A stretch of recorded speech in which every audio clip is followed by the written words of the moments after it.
મિત્રો આજે છે ને મારા એક મિત્ર છે, એમના સ્ટાફ મેમ્બર ટોટલી લોકોને લઈને અમારે ત્યાં શોપિંગ કરાવી, તો આપણે એમની પાસેથી રિવ્યૂ લઈએ. તો બેન, તમને કલેક્શન સૌથી પહેલાં તો કેવું લાગ્યું અમારું? કલેક્શન બહુ જ ફાઇન છે અને તમારી ત્યાં જેટલી પણ વેરાયટી છે બહુ જ સારી છે, એટલે અમને કલેક્શન બહુ જ ગમ્યું. ઓકે, એટલે વિધિન અડધો એક કલાકમાં તમારી શોપિંગ થઈ ગઈ ખરા? ના, તો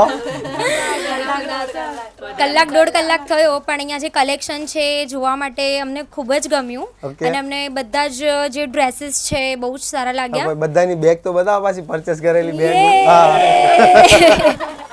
ઓકે, તો તમારા ગ્રુપમાં કે તમારા ફેમિલીમાં કોઈને શોપિંગ કરવી હોય, પરચેસ કરવી હોય તો મોકલી શકાય ને? મોકલી શકાય, હે યસ. ને? ઓકે. અને બીજું કે તમે કેટલા ટાઈમથી રીલું જોતા હતા અમારી? રીલ તો મેં ઘણા ટાઈમથી જોતા હતા, પણ અમને તમારું કલેક્શન ખૂબ જ ગમ્યું, એટલે અમે તમારે ત્યાં શોપિંગ કરવા માટે આવ્યા. ચાલો, સરસ. તો મિત્રો, તમારે પણ ઘરે બેઠા જો શોપિંગ કરવી છે ને ખાલી સિંગલ પીસ પણ જો પરચેસ કરવો છે ને, તો અહીંયા જે પ્રાઇસ છે ને એ જ પ્રાઇસમાં તમને ઘરે બેઠા ફ્રી હોમ ડિલિવરીમાં મળી જશે. તો વેઇટ ના કરો, તમારા આજુબાજુવાળા બધાએ શોપિંગ કરી લીધી, તમે ક્યારે શોપિંગ કરો છો ખાસ કોમેન્ટ જણાવો, અને તમારા મિત્રોને આ રીલ શેર કરવાનું ખાસ ભૂલતા નહીં. Thank you. Thank you so much.